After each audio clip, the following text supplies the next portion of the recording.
আহ লাগছে। ও আস্তে করুন, আমাকে এত জোরে ব্যথা দিবেন না, আমি আর পারছি না, প্লিজ থামুন। ওহ সোনা, তোমার জীবন আমি কোথায় নষ্ট করছি? তোমাকে আমি নিজের করে নিচ্ছি এবং সুখের সাগরে তোমাকে ভাসিয়ে দিচ্ছি। প্লিজ একটু বোঝার চেষ্টা করুন, আমি খুবই ব্যথা পাচ্ছি, একটু আস্তে করুন প্লিজ। তোকে টাকা দিয়ে আসছি কি ঢং দেখতে? একদম চুপ করে থাক, নয়তো আরো জোরে দেব, ব্যথা পাবি। অনেক দিন আগে যেটা ঘটেছিল। ভাইয়া প্লিজ আমার ক্ষতি করো না, তোমার পায়ে পড়ি, আমার জীবনটা এভাবে নষ্ট করে দিও না। তোকে জড়িয়ে ধরছি, আজকে আমাদের বাসর হবে। কতদিন কতদিনই আমি অপেক্ষায় ছিলাম বলতো তোর সাথে বাসর করবো বলে। ভাইয়া প্লিজ আমাকে তুমি ছেড়ে দাও, আমার ক্ষতি করো না। আহ আহ আমাকে ছেড়ে দে শয়তান। এই চুপ, এত ন্যাকা কান্না করতে হবে না। তোকে এত আদর দিলাম, সুখের সাগরে ভাসিয়ে দিলাম, তারপরেও তোকে কান্না করতে হবে? তোদের তো রেখে আসা উচিত। আর শোন, এই কথা যদি তুই কাউকে বলিস তাহলে তোর খবর আছে। গল্পটার মোড় শুরু হলো। আজ আমি আমার বন্ধুদের সাথে পতিতালয়ে যাচ্ছি। আমি কোনোদিনও এসব জায়গায় যাই না, কিন্তু আজ আমার মনের কষ্ট নিবারণ করতে যাচ্ছি। আমার বন্ধু প্রতিদিনই পতিতালয়ে যায়, সে মেয়েদের প্রতি নেশায় আসক্ত হয়ে থাকে। আমি অনার্স 3য় বর্ষে পড়ি, পাশাপাশি বাবার কোম্পানি সামলাই। আমার নাম মোস্তাফিজুর রহমান আতিক। আমাদের বাসা থেকে 3 মাইল পরে পতিতালয়। আমার এসব জায়গায় যাওয়ার কোনো ইচ্ছেই ছিল না কোনো দিন। জীবনে ভাবিনি এসব জায়গায় আমাকে যেতে হবে। আমি যেতে বাধ্য হচ্ছি একটা মেয়ের জন্য, যাকে আমি নিজের থেকেও প্রচুর ভালোবাসতাম, কিন্তু সে আমার ভালোবাসা নিয়ে খেলেছে। আমি আর আমার বন্ধু রিক্সা করে যাচ্ছি। পতিতালয় পৌঁছানোর পরে একজন মহিলা আমাদেরকে দেখেই বলল, তোর সাথে এটা কে রে? কি রে, এখানে নতুন নাকি তুই? আমি মহিলার কথা শুনে এই মহিলাটার দিকে তাকালাম। মহিলাটি আদা শোয়া হয়ে পান খেতে খেতে আমাকে বলল। আমার বন্ধু নিবিড় মহিলাটার দিকে উদ্দেশ্য করে বলল, এখানে নতুন, আজকে আমার বন্ধুর জন্য খাসা দেখতে সুন্দর একটা মেয়ে দাও তো। মেয়েটা যেন আমার বন্ধুর সব চাহিদা মেটাতে পারে। মহিলাটি নিবিড়ের কথা শুনে নিবিড়কে একটা পৈশাচিক হাসি দিয়ে বলল, হা হা, খাসা দেখতে একটা সুন্দর মেয়ে চাইলে দিতে পারে, কিন্তু খরচ পড়বে বেশি। মেয়েটার বাজেট 30,000 টাকা। আমি মহিলাটার কথা শুনেই বললাম, আমি 30,000 টাকা দিতে রাজি, যত টাকা লাগে আমি দিতে রাজি, কিন্তু আমার মনের কষ্ট নিবারণ করতে হবে তোকে।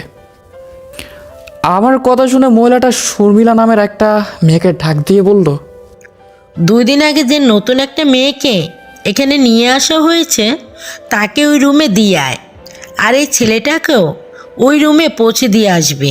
আচ্ছা আমি যাচ্ছি, আপনি কোনো চিন্তা করবেন না। শর্মিলা নামের মেয়েটা কথাটা বলে আমাকে সাথে নিয়ে চলে গেল একটা রুমে। আমাকে বসতে বলে শর্মিলা আরিফার কাছে গিয়ে আরিফাকে উদ্দেশ্য করে বলল, চলো রেডি হয়ে নিবি, খদ্দরে তোমার জন্য অপেক্ষা করছে। আচ্ছা রেডি হচ্ছি। আরিফা রেডি হতে লাগলো। আরিফাকে নিয়ে আসলো আমার কাছে। শর্মিলা আরিফাকে রেখে চলে গেল। আরিফা দরজাটা লাগিয়ে আমাকে উদ্দেশ্য করে বলল, আপনার চাহিদা মিটিয়ে নিন, আপনার যতক্ষণ চাই আমাকে ভোগ করতে, আমি কোনো বাধা দেব না।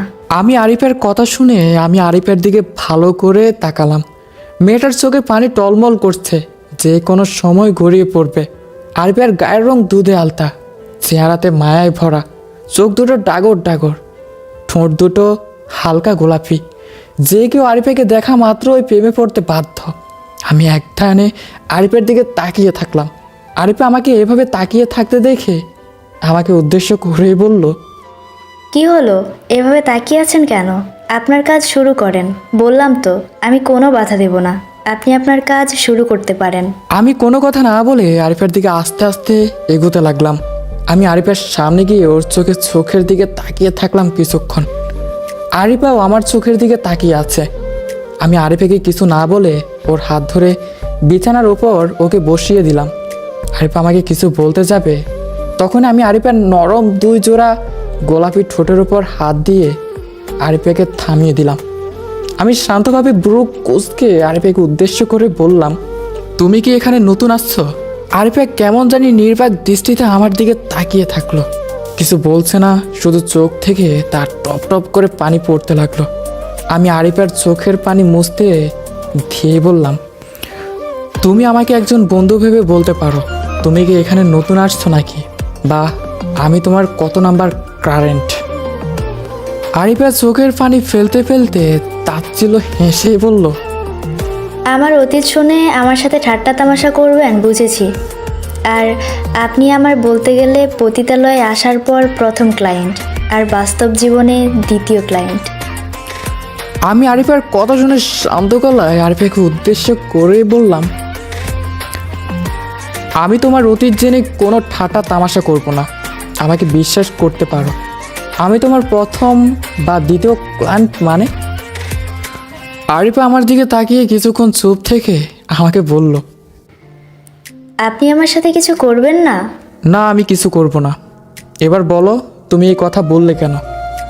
না, আগে আপনি বলেন, আপনি আমার শরীর ভোগ করবেন না কেন? উফ, কারণ আমি কোনো খারাপ টাইপের ছেলে না, আর কোনো মেয়ের শরীরের প্রতি আমার কোনো লোভ নেই। তাহলে আপনি ভালো মানুষ হইলে এখানে এই পতিতালয়ে কি করছেন? নিজের মনের আগুনকে নিভাতে এখানে আসা। আপনার মনের মধ্যে কিসের আগুন জ্বলছে যে আপনি এখানে এই পতিতালয়ে চলে আসলেন? তুমি যদি তোমার অতীতটাকে আগে বলো, তোমার জীবনে কি ঘটেছে, তাহলে আমিও বলবো আমার জীবনের অতীত। আচ্ছা, আমি আগেই বলছি, তাহলে শুনুন। বলো। আজ থেকে 2 বছর আগে আমি নতুন নতুন কলেজে ভর্তি হই। আমার পুরো নাম মারিয়াম চৌধুরী আরিফা। সবাই আমাকে ভালোবেসে আরিফা ডাকে। আমি বাবা মায়ের একমাত্র রাজকন্যাই। আমার এসএসসি পরীক্ষার পর আমার ফুপিরা আসে আমাদের বাসায় বেড়াতে। আমরা সবাই একদিন ডাইনিং রুমে সোফায় বসে আছি। বড় ফুপু বাবাকে বলল, মোর্শেদ, আমাদের আফিফার তো এসএসসি পরীক্ষা দেওয়া হয়ে গিয়েছে, আর এখন তো কলেজে ভর্তিও হয়েছে। এখন তাহলে আকাশের সাথে আরিফার বিয়েটা তাড়াতাড়ি দিয়ে দিই। মোর্শেদ চৌধুরী আরিফার পুপি নাজমা চৌধুরীকে উদ্দেশ্য করেই বললেন, না আপা, আমার মেয়ের বিয়ে করতে এখনো দেরি আছে। আরিফা এখনো ছোট, আরিফার এখনো পড়ালেখা শেষ হয়নি। আগে পড়ালেখা শেষ হোক, তারপর আরিফের বিয়ের কথা ভাববো। মোর্শেদ, আমার কথাটা একবার শোন। ছেলে ও মেয়ের কাবিননামাটা হয়ে যাক। আরিফার পড়ালেখা শেষ হলে আরিফাকে আবার বাসায় উঠিয়ে নিয়ে যাব। তাহলে ঠিক আছে আপা। আমিও দৌড়ে নিজের রুমে গিয়ে বিছানার উপর ঠাস করে শুয়ে পড়ে কান্না করতে লাগলাম। আমি সিদ্ধান্ত নিলাম আমি পালিয়ে যাব কোথাও, কেউ আমাকে খুঁজে পাবে না। এই বিয়ে আমি করতে পারবো না। আরিফা কথাগুলো বলে একটু থামলো। আমি আরিফাকে পানির গ্লাস হাতে ধরিয়ে দিলাম। আরিফা ধক ধক করে সবটুকু পানি খেয়ে ফেললো। আরিফাকে আমি প্রশ্ন করলাম, কেন তুমি বিয়ে করতে চাওনি, আর কেনই বা পালাতে চেয়েছিলে?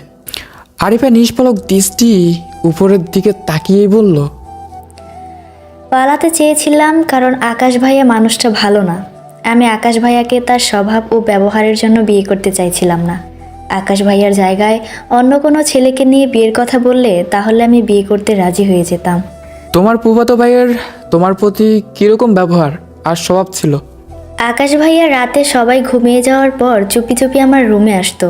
আমি রাত জেগে লেখাপড়া করতাম। আমার রুমের দরজা কখনো আটকানো থাকে না। ভাইয়া এই সুযোগে আমার রুমে আসে, পেছন থেকে আমাকে জড়িয়ে ধরে। আমি আকাশ ভাইয়াকে ধাক্কা দিয়ে সরিয়ে দিয়ে বললাম, ভাইয়া কি করছো এসব তুমি? আকাশ আরিফাকে উদ্দেশ্য করেই বলল, তোকে জড়িয়ে ধরছি, আজকে আমাদের বাসর হবে। কতদিন আমি অপেক্ষায় ছিলাম বলতো তোর সাথে বাসর করবো বলে। আরিফা চিৎকার দিয়ে বলল, তুমি কি পাগল হয়ে গেছো ভাইয়া? বের হয়ে যাও আমার রুম থেকে। আকাশ অট্টহাসিতে ফেটে পড়ল। আরিফাকে বিছানার উপর ফেলে দিল। আরিফা কান্না করতে করতে আকাশকে উদ্দেশ্য করে বলল, ভাইয়া প্লিজ আমার ক্ষতি করো না, তোমার পায়ে পড়ি, আমার জীবনটা এভাবে নষ্ট করে দিও না। শোনা, তোমার জীবন আমি কোথায় নষ্ট করছি? তোমাকে আমি নিজের করে নিচ্ছি এবং সুখের সাগরে তোমাকে ভাসিয়ে দিচ্ছি।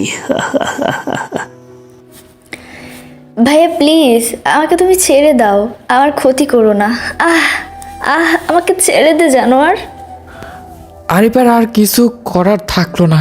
বন্ধ দেয়ালের মাঝে তার আর্তনাদ চাপা পড়ে থাকলো। আকাশের কাজ হচ্ছিল হয়ে যাওয়া পরে আকাশ আরিফাকে উদ্দেশ্য করে বলতে লাগলো, এই চুপ, এত ন্যাকা কান্না করতে হবে না। তোকে এত আদর দিলাম, সুখের সাগরে ভাসিয়ে দিলাম, তারপরেও তোকে কান্না করতে হবে? তোদের তো পতিতালয়ে রেখে আসা উচিত। আর শোন, এই কথা যদি তুই কাউকে বলিস তাহলে তোর খবর আছে। আকাশ কথাটা বলে চলে গেল। আর এদিকে আরিফা নিঃশব্দে কান্না করতে লাগলো। আরিফা ওয়াশরুমে ঢুকে শাওয়ার ছেড়ে দিয়ে নিচে বসে পড়ল। শাওয়ারের নিচে বসে আরিফাকে জোরে জোরে কান্না করতে লাগলো, যার সাক্ষী হয়ে থাকলো চার দেয়ার। এভাবে প্রতিদিন এসে আকাশ আরিফার সাথে জোর করে তার শরীরের চাহিদা মিটিয়ে যায়। অসহায় আরিফার কিচ্ছু করার থাকে না। আরিফা ও আকাশের বিয়ে হয়ে গেল। আরিফাকে জোর করে নিজের বাড়িতে নিয়ে চলে গেল আকাশ। 2 বছর পর আরিফাকে বিক্রি করে দিল 5 লক্ষ টাকার বিনিময়ে। আরিফার কথা শুনে আমি আরিফাকে উদ্দেশ্য করেই বললাম, এরকমও নিকষ্ট মনের মানুষ হতে পারে? নিজের বউকে কেউ এভাবে পতিতালয়ে বিক্রি করে দেয়? ছি, এসব মনুষ্যত্বহীন মানুষদের প্রতি, এসব মানুষদের তো ফাঁসির দড়িতে ঝোলানো উচিত। আরিফা আমার দিকে তাকিয়ে চোখের পানি মুছে আমাকে বলল, আমার অতীত তো বললাম, এবার আপনি এই পতিতালয়ে আসলেন কেন বলেন? একটা মেয়ের কারণে আসছি। মেয়েটার নাম মেঘলা। মেঘলাকে আমি নিজের থেকেও বেশি ভালোবাসতাম, কিন্তু সে আমাকে কোনো দিনও ভালোবাসেনি। জানো, আমি যখন অনার্সে পড়ি তখন মেঘলার সাথে সম্পর্কে জড়িয়ে পড়ি। আমাদের সম্পর্ক 2 বছরের ছিল। কালকে মেঘলা ব্রেক আপ করে দিয়েছে। মেঘলা বলে আমাকে, আতিক, আমি তোমার থেকে মুক্তি চাই।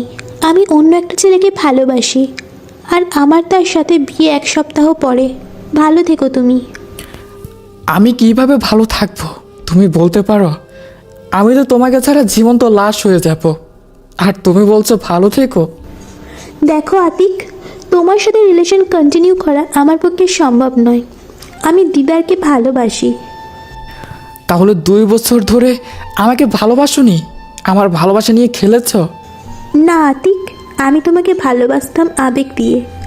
এখন সেই আবেগের মোহ চলে গেছে। আমি এখন বুঝেছি দিদার আমার ভালোবাসা, আর তুমি আমার আবেগ। তুমি আমাকে ভুলে গিয়ে নতুন করে জীবন সাজাও। দেখবে তুমি জীবনে অনেক সুখী হবে। মেঘলা কথাটা বলে হাঁটা ধরল, আর আমি মাটিতে বসে পড়ে কান্না করতে লাগলাম। তখনই বৃষ্টি শুরু হলো। সেদিন আকাশটা ছিল মেঘে ঢাকা। বৃষ্টির পানি আমার চোখের পানি ধুয়ে দিচ্ছিল। আমি আকাশের দিকে তাকিয়ে কাঁদতে কাঁদতে খোদাকে বলতে লাগলাম, হে খোদা, আমার কি দোষ ছিল তুমি বলো? আমি তো মেঘলাকে ভালোবেসেছি, এতে আমার দোষ কোথায়? তুমি আমার কাছ থেকে মেঘলাকে কেড়ে নিলে কেন? আল্লাহ, জবাব দেও খোদা, জবাব দেও। আমি একদিকে কান্না করতে লাগলাম, আর অন্যদিকে মেঘলা বৃষ্টিতে ভিজে কান্না করতে করতে আকাশের দিকে তাকিয়ে বলল, আমাকে তুমি মাফ করে দিও আতিক। আমি তোমাকে ছাড়া অন্য কাউকে ভালোবাসিনি, আর বাঁচতেও পারবো না। তুমি যে আমার হৃদয়, তুমি যে আমার সব। আর আমি আমার হৃদয়টাকে আঘাত করলাম, এছাড়া যে আমার কিচ্ছু করার নেই। আমি যে পৃথিবীর বুকে কিছুদিনের অতিথি, আমার হাতে বেশি সময় নেই। তাই তোমাকে এইভাবে বলতে বাধ্য হয়েছি। যেভাবেই হোক তুমি আমাকে ভুলে যেও। মেঘলা কথাটা বলে বৃষ্টিতে ভিজতে ভিজতে বাসায় চলে গেল। আমিও বাসায় চলে এলাম। কিছুদিন ঘর বন্দি হয়ে থাকলাম। কারোর সময় সাথে ঠিকমতো কথা বলতাম না। নিজেকে একবার নিঃশব্দ করে দিয়েছিলাম। নিজেকে এই কষ্ট থেকে মুক্তি পেতে আমার বন্ধু নিবিড় বলল, দোস্ত, এভাবে কতদিন নিজের কষ্টকে পুষিয়ে রাখবি? আমার সাথে পতিতালয়ে চল, দেখবি সেখানে গেলে তোর কষ্ট সেরে যাবে। তুই ঠিক বলছিস? আমার কোনো কষ্ট থাকবে না? হ্যাঁ রে দোস্ত। নিবিড়ের কথা শুনে আমিও পতিতালয়ে আসি, নিজের মধ্যে থাকা কষ্টটাকে কমাতে। আমি কথাগুলো বলে আরিফাকে উদ্দেশ্য করে বললাম, তোমাকে একটা কথা বলবো? বলেন। আমাকে তুমি বিয়ে করবে প্লিজ? আমি তোমাকে বিয়ে করতে চাই। আমার স্ত্রীর মর্যাদা দিতে চাই। আমি কথা দিচ্ছি, তোমাকে আমি কখনো কষ্ট পেতে দেব না।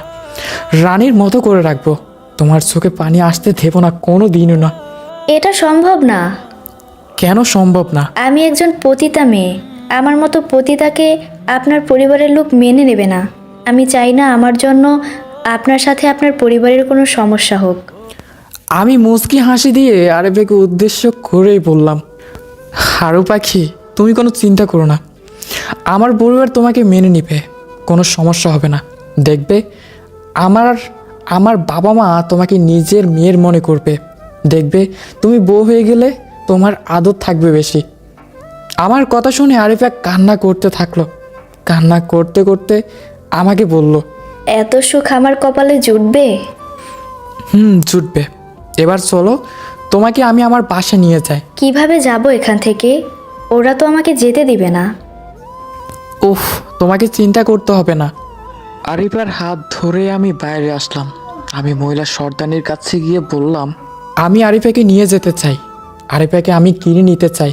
বলেন কত টাকা চান, আমি দেব। মহিলাটি হেসে আমাকে বলল, 15 লাখ টাকা দিতে হবে, তাহলে আমি আরিফাকে ছেড়ে দিতে রাজি। হা হা। আমি মহিলাটার কাছে গিয়ে 15 লক্ষ টাকার একটা চেক ধরিয়ে দিলাম। তারপরে আরিফাকে নিয়ে বেরিয়ে পড়লাম। আরিফাকে গাড়িতে উঠে বললাম, আমি ড্রাইভার সিটে গিয়ে বসলাম। আরিফা বসলো আমার পাশে। খেয়াল করে দেখলাম আরিফা সিট বেল্ট বাঁধেনি। আমি আরিফাকে সিট বেল্ট বেঁধে দিলাম। আরিফা আমার দিকে তাকিয়ে আছে, আমিও আরিফার দিকে তাকিয়ে থাকলাম। আরিফা আমার লজ্জা মিশ্রিত কণ্ঠে বলল, এবার গাড়িটা স্টার্ট দিন, সামনের দিকে তাকিয়ে। আমি কোনো কথা না বলে গাড়ি স্টার্ট দিলাম। কিছুক্ষণ পরে বাসায় পৌঁছে গেলাম। আগে একটা কথা বলে রাখি, আমি ড্রাইভারকে গাড়ি দিয়ে চলে যেতে বলেছিলাম। আমি গাড়ি থেকে নেমে আরিফার হাত ধরে বাসায় ঢুকলাম। বাবা মা আমাকে এভাবে একটা মেয়ের হাত ধরে বাসায় আসতে দেখে অবাক হলেন। বাবা মা জিজ্ঞাসা করলেন, মেয়েটাকে?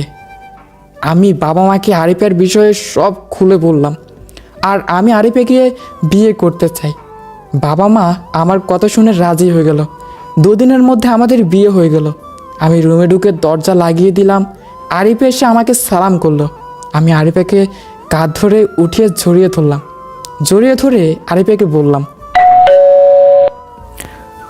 ভালোবাসি আরু পাখি, তোমাকে ভীষণ ভালোবাসি। কখনো আমাকে ছেড়ে যেও না। তুমি হিনা, আমি শূন্য হয়ে যাবো। আমিও ভালোবাসি তোমাকে, কখনো ছেড়ে যাব না তোমাকে, যতদিন এই দেহে প্রাণ আছে। আরিফার সম্মতিতে হারিয়ে গেলাম আমরা সুখের সাগরে। সারা জীবন আমরা এভাবে দুজন দুজনকে ভালোবেসে যেতে পারি। সবাই আমাদের জন্য দোয়া করবেন। বাসার ঘরে ঢুকেই বউকে বললাম, আমি কি একটা সিগারেট খেতে পারি? কথাটা শুনেই মেয়েটা ইয়া বড় লম্বা গোমটা সরিয়ে সোজা আমার চোখের দিকে তাকিয়ে থাকলো। আমি আমতা আমতা করে বললাম, ইয়ে মানে আপনার যদি সমস্যা হয় তাহলে বাইরে গিয়ে খেয়ে আসি। না, বাইরে যেতে হবে না, এখান থেকেই খান। আর আমাকেও দিয়ে না একটা। আমি অবাক হয়ে বললাম, আপনিও কি সিগারেট খাবেন? হ্যাঁ, খাবো। আপনার কোনো সমস্যা? Are you serious? Of course serious. আপনি যখন খেতে পারেন, তবে আমি কেন খেতে পারবো না? আপনি তো ছেলে নন। কোথায় লেখা আছে যে মেয়েদের সিগারেট খাওয়ার অধিকার নেই, আর ছেলে মেয়েদের তো সমান অধিকার? আমি এবার চুপ হয়ে গেলাম। কি করব ঠিক বুঝে উঠতে পারছিলাম না। মেয়েটা সর্বদা তার দৃষ্টি আমার উপর রেখেছে।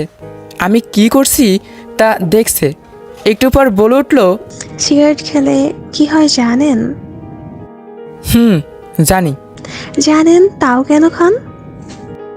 ভালো লাগে। শুধু ভালো লাগার জন্যই খান? না, তবে নিকোটিনের ধোঁয়ায় কষ্টগুলো উড়িয়ে দেওয়া যায়। এভাবে একেবারে কষ্ট চলে যায়? না, তা যায় না। তবে যখনই এটা খাই কিছুটা ভুলে থাকতে পারি। কষ্ট কি শুধু আপনি একাই পান? জানি না, তবে আমার কষ্টটা সীমাহীন। আমরা মেয়েরা কষ্ট পেলে কি করি জানেন? হ্যাঁ, জানি তো। কি আর করেন, এ তো দরজা লাগিয়ে কাঁদতে কাঁদতে বালিশ ভেজান। আর আমরা ছেলেরা তো চাইলেও আপনাদের মতো কান্না করতে পারি না। সব লুকিয়ে রাখতে হয়। আপনারা শুধু এটা দেখেন যে আমরা শুধু কান্না করতে জানি। সিগারেট খেলে যদি সব কষ্ট দূর হয়ে যেত, তবে আমরা মেয়ে জাতীয় সিগারেট খেতাম। আমার মতো কষ্ট পেয়েছেন কখনো? কিসের কষ্ট আপনার? একজন ছেড়ে চলে গেছে, কথা দিয়েও কথা রাখিনি। হাসছেন কেন? আপনার কথা শুনে। আমি কি কোনো হাসির কথা বলেছি? কেউ ছেড়ে চলে গেছে, যেতেই পারে। হ্যাঁ, এই জন্য কষ্টও হতে পারে। তাই বলে কি সিগারেট খেতে হবে? দেখুন, আমার ব্যাপারে আপনি এখন পর্যন্ত কিছুই জানেন না। আপনি না বলে কিভাবে জানবো? সেটা আপনার না জানলেও চলবে। এই বলে রাগে দুঃখে দাঁত কড়মড় করে রুম থেকে বেরিয়ে ছাদে চলে আসলাম। একটা সিগারেট জ্বালিয়ে টানতে থাকলাম। হঠাৎ আমার কাঁধে কারো হাতের স্পর্শ অনুভব করতেই পিছনে ফিরে তাকালাম। এ কি, আপনি এখানে এসেছেন কেন? কেন আসতে পারি না? আমি আর কিছু বলছি না, চুপচাপ সিগারেট টেনে যাচ্ছি। একটু পর বললাম, আপনি ফ্রেশ হয়ে ঘুমিয়ে পড়ুন, যান। আমি একা একা কিভাবে ঘুমাবো? জানি না। আপনি না গেলে আমিও যাব না। পাগলামি করবেন না, আজ আর আমার ঘুম আসবে না। কেন? ওকে খুব মনে পড়ছে। একটা কথা জিজ্ঞেস করবো? কি? রাগ করবেন না তো? আমাকে দেখে কি খুব বেশি রাগী মনে হয়? না, আসলে আপনার লাইফে অন্য কেউ ছিল, তাই না? হুম। আপনার গল্পটা আমাকে শোনাবেন? আমি নিশ্চুপ করে রইলাম। কি হলো, চুপ করে আছেন কেন? ভালো লাগছে না। শুনুন, হৃদয়ে চাপানো কষ্ট কাউকে শেয়ার করলে মন হালকা হয়। হয়তো তাহলে শেয়ার করবেন আমার সাথে? অন্য একদিন। না, আজই। জোর করে বলাবেন এখন? আচ্ছা, আমি কি খুব বেশি খারাপ? না। হয়তো আপনাকে আমার পছন্দ হয়নি। আমি আবারও নিশ্চুপ করে রইলাম। যদি আমার সাথে না থাকতে চান তবে বলে দিন, ডিভোর্স দিয়ে দিব। তাহলে তো আপনার সুবিধা হবে, তাই না? সুবিধা হয় মানে কি বলতে চান? বয়ফ্রেন্ডের সাথে বিয়ে করতে সুবিধা হবে। আরে জানি তো। কি? দেখুন, আপনাকে আমি আগেও বলছি আমার কোনো বিএফ নাই। আমি আর কিছুই বললাম না, চুপ করে রইলাম। মেয়েটা ঠিক কি করবে বুঝে উঠতে পারছে না। আমাকে বিলিভ করানোর জন্য আমার হাত ধরে বলল, ট্রাস্ট মি, আমার কোনো বিএফ নাই। আমি সবসময় চেয়েছি যে যার সাথে আমার বিয়ে হবে সেই হবে আমার বিএফ, আর তার সাথেই প্রেম করব। আমি দেখেছি আমার বান্ধবীদের, ওরা একটার পর একটা রিলেশন করে, ছ্যাঁকা খেয়ে ফেসবুকে স্ট্যাটাস দেয়, কত ন্যাকামি করে। আমার এসব একদম ভালো লাগে না।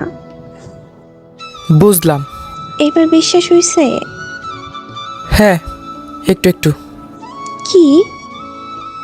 না, কিছু না। আপনি ফ্রেশ হয়ে আসুন।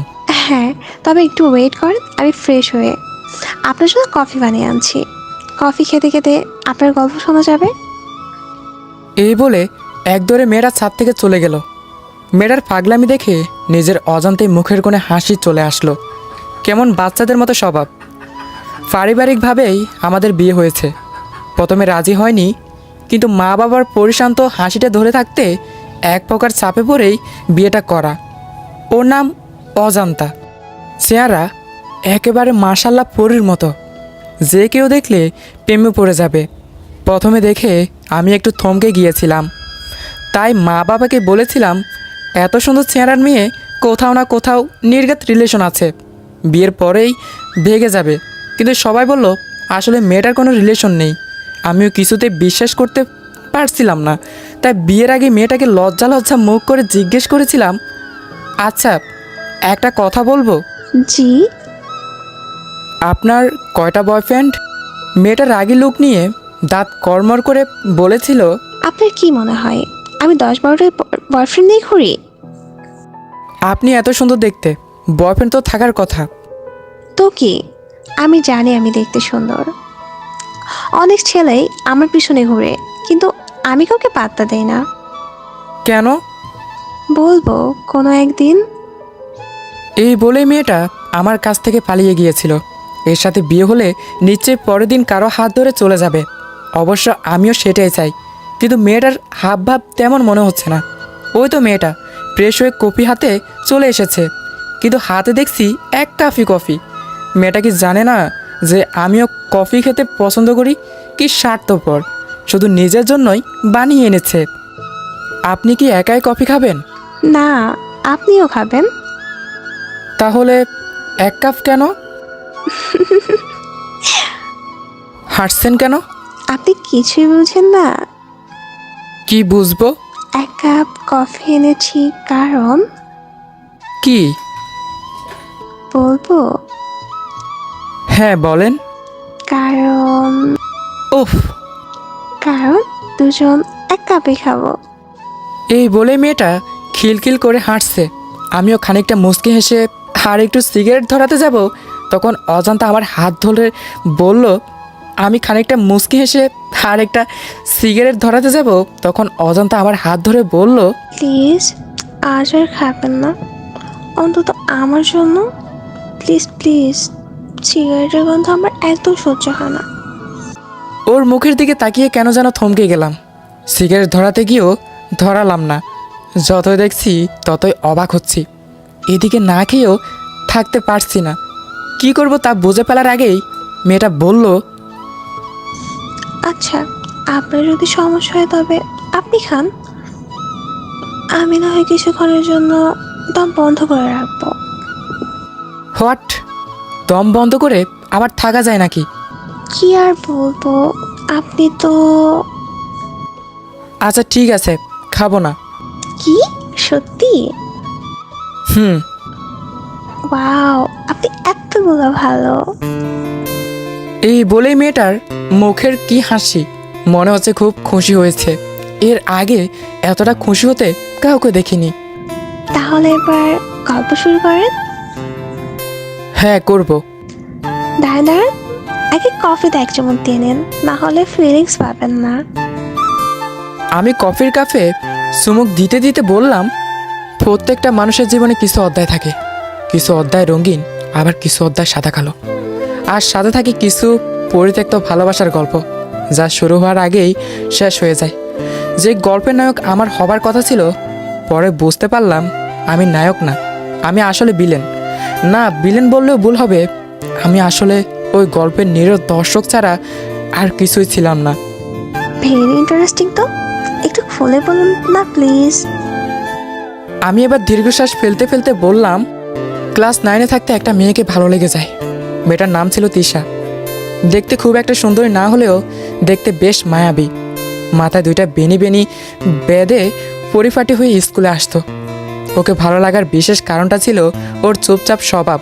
ও অন্য আরও 5টা মেয়ের মতো না।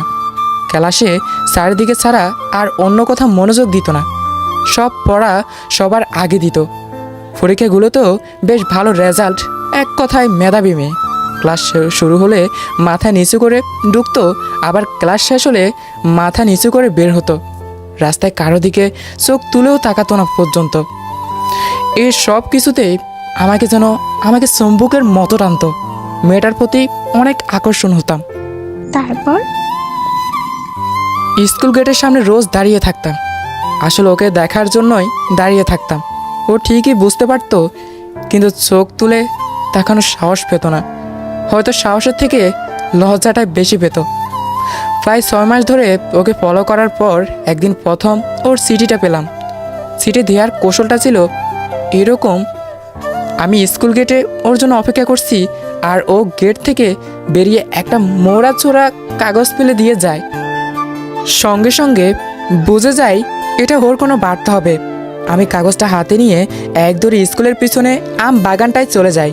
খুলে দেখলাম ওতে লেখা ছিল, এ ছেলে, আপনি ওইভাবে রোজ দাঁড়িয়ে থাকেন কেন? লেখাটা পড়ার সাথে সাথেই বুকটা কেমন ধুক করে উঠেছিল। ওই মুহূর্তে আমার কী করা উচিত বুঝে উঠতে পারছিলাম না। আমি কি উত্তর দেব ভেবেও পাচ্ছিলাম না। কাউকে কোনোদিন চিঠি লেখার অভিজ্ঞতাও নেই। এদিকে আবার কাউকে বলার সাহসও পাচ্ছিলাম না। অনেক ভেবে আমার একটা কাছের বন্ধুকে দেখালাম। ও পরামর্শ দিল আমি ওকে ভালোবাসি, এটা লিখে দিতে। আমি বললাম আমি পারবো না, আমার দ্বারা এসব হবে না। আমার ভয় হচ্ছে যদি স্যারকে দিয়ে দেয় তাহলে আমাকে টিসি দিয়ে দেবে। না বাবা থাক, আমি বরং ওকে দূর থেকে দেখে যাব। ভীতু দেখছি, কিন্তু তোর মতো ভীতু একটাও দেখিনি। আমার বন্ধু বলল, আরে কিচ্ছু হবে না, প্রেম করলে একটু ঝুঁকি নিতে হয়।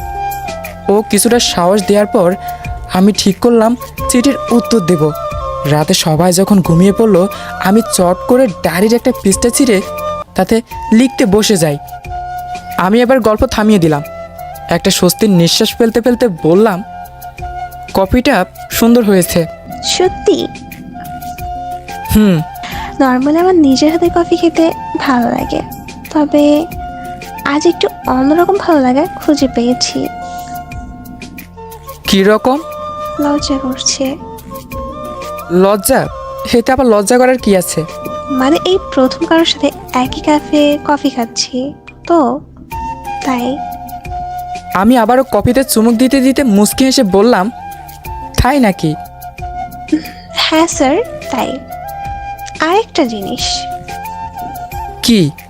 আপনি কি ঠোঁটের যত্ন একেবারেই নেন না? কেন বলুন তো? কফির কাপে চোখ দেওয়ার সময় আপনার ঠোঁটের ছোঁয়া পাচ্ছিলাম, তাই মনে হলো। আমি এবার হো হো করে হেসে উঠলাম। সত্যি খুব বেশি লাগছে আজ। ওর প্রত্যেকটা কথায় আমি যেন নিজেকে হারিয়ে ফেলেছি।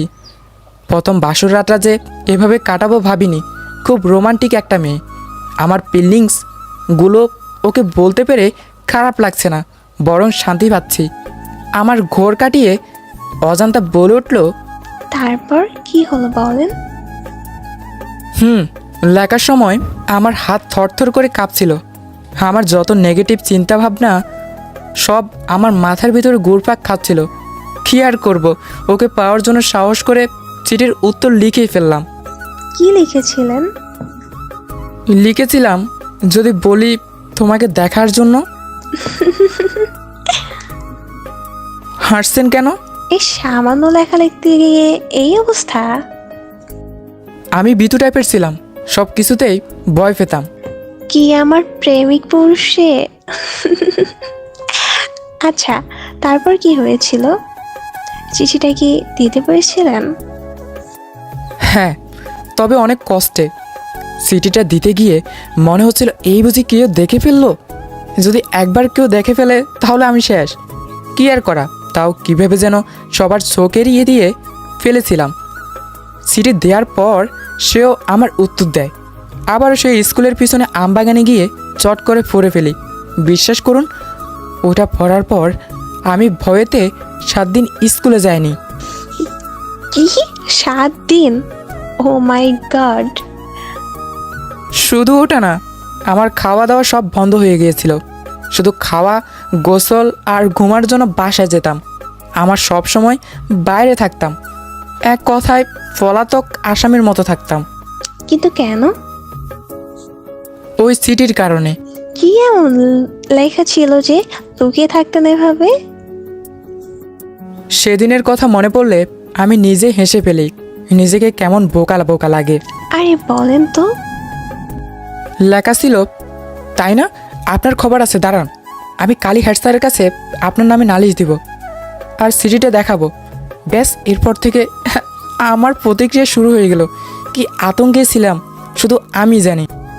মেয়েটা আমার কথা শুনে হো হো করে হেসে উঠেছে আর ফাঁকে ফাঁকে কফির কাপে চুমুক দিচ্ছে। মেয়েটার কফি খাওয়াটা খুব ইন্টারেস্টিং, কেমন বাচ্চাদের মতো খায়। চুমুক দেওয়ার সময় আমার পো দিয়ে খায়। সত্যি খুব ইন্টারেস্টিং। তারপর কি হলো বলেন না। তারপর 7 দিন পার হয়ে যাওয়ার পর আমার ওই বন্ধুর কাছে জানতে পারলাম যে মেয়েটা কোনো নালিশই দেয়নি, সব আগের মতো স্বাভাবিক, আর আমাকে নাকি তিশা খুঁজছে। তখন আমি যেন বাকরুদ্ধ হয়ে গিয়েছিলাম। এসব কি হচ্ছে আমার সাথে? আমি কি করব বুঝে উঠতে পারছিলাম না। তখন ভয়ে ভয়ে আবার স্কুলে যাওয়া শুরু করি। এতদিন স্কুলে কামাই দিয়েছি বলে স্যার ক্লাসে সবার সামনে কান ধরে দাঁড় করিয়ে রেখেছিল। ওই স্যামরা, এতদিন স্কুলে আসস নাই কেন? ওই স্যামরা, এতদিন স্কুলে আসস নাই কেন? বাড়িতে কি ঘোড়ার ঘাস কাটছস? আজ সকালে তোর বাপের সাথে রাস্তা দেখা হয়েছিল, তোর নামে নালিশ দিছি। আজকে বাসায় যাস খালি। এই তো যা ভয় পাচ্ছিলাম ঠিক তাই তো হয়েছে। আমার এদিকেও গেল ওদিকেও গেল। ওকে, তো সবার সামনে কান ধরে আছি, আবার বাসায় গেলে বাবার হাতে উত্তম মাধ্যম খাওয়া থেকে আমাকে কেউ বাঁচাতে পারবে না। আর এইদিকে তিশা আমার করুণ অবস্থা দেখে মুখ লুকিয়ে হাসছিল। আমিও রাগে দুঃখে তার কর্মর করে মনে মনে বলছি, শালার মাইয়া, তোর জন্যই আজ আমার এই অবস্থা, আর তুই হাসছিস। তিশা বুঝে গিয়েছিল যে ওর জন্য আমার এই দশা, তাই স্কুল আসলেও ওর জন্য আর গেটের সামনে দাঁড়িয়ে থাকতাম না। ক্লাসে পাই ও আমার দিকে তাকিয়ে থাকতো। মাঝে মাঝে ওর চোখে চোখ পড়ে যেত, আর যখনই চোখ পড়তো মনে হতো ও যেন আমাকে কিছু বলতে চায়। হয়তো মেয়েটা তার ভুল বুঝেছে, এখন সরি বলতে চায়।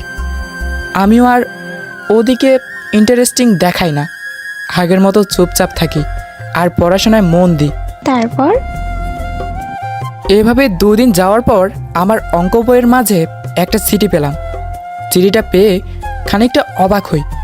ওতে যা লেখা ছিল যা আমি স্বপ্ন কল্পনা করতে পারিনি। এক কথায় জাস্ট আমি নিঃশব্দ হয়ে গিয়েছিলাম। বুকের মধ্যে দুকানি শুরু হয়ে গিয়েছিল। My heart leaps up with joy. বাহ, এখানে তো খুব ইন্টারেস্টিং। কি লেখা ছিল চিঠিতে বলেন তো? আমার তো শুইছে না। আমি এবার কফিতে যে চুমুক দিতে যাব, দেখি কাপ ফাঁকা। মেয়েটা বলল, ও সরি, আমি এখন 1 কাপ কফি বানিয়ে আনছি। 1 দৌড়ে যাব আর 1 দৌড়ে আসবো, তারপর শুনবো চিঠিতে কি লেখা ছিল। আর হ্যাঁ, ভুলে কিন্তু সিগারেটে হাত দিবেন না। আমি মুচকি হেসে মাথা নাড়িয়ে সম্মতি দিলাম। মেয়েটা সত্যি তাড়াহুড়ো করে সিঁড়ি বেয়ে নিচে নামছে। আমি বলে উঠলাম, এই পড়ে যাবেন তো, আস্তে আস্তে যান। তারপর আই নিন কফি। এত তাড়াতাড়ি নিয়ে আসলে? আপনার থেকে দূরে কি থাকতে পারি? আচ্ছা, তাহলে বাকি গল্প শুরু করি। থাক, আর বাকি গল্প শুরু করা লাগবে না। বাকিটা অন্য একদিন বলা যাবে। বাসর ঘরটা নিরামিষ হোক পরিপাটি গল্পের জন্য, তা আমি চাই না। ওকে, চলো তাহলে শুরু করি। এই তো আমার লক্ষ্মী জামাইটা। ইস, আমার ঘুলোমুলো বউটা। হয়েছে, আর কথা না, শক্ত করে জড়িয়ে ধরো। তারপর আমি আমার বউটাকে শক্ত করে জড়িয়ে ধরলাম। গল্পটি কেমন লেগেছে অবশ্য লাইক কমেন্ট করে জানাতে ভুলবেন না। আমাদের সাথে থাকার জন্য অনেক অনেক ধন্যবাদ। আল্লাহ হাফেজ।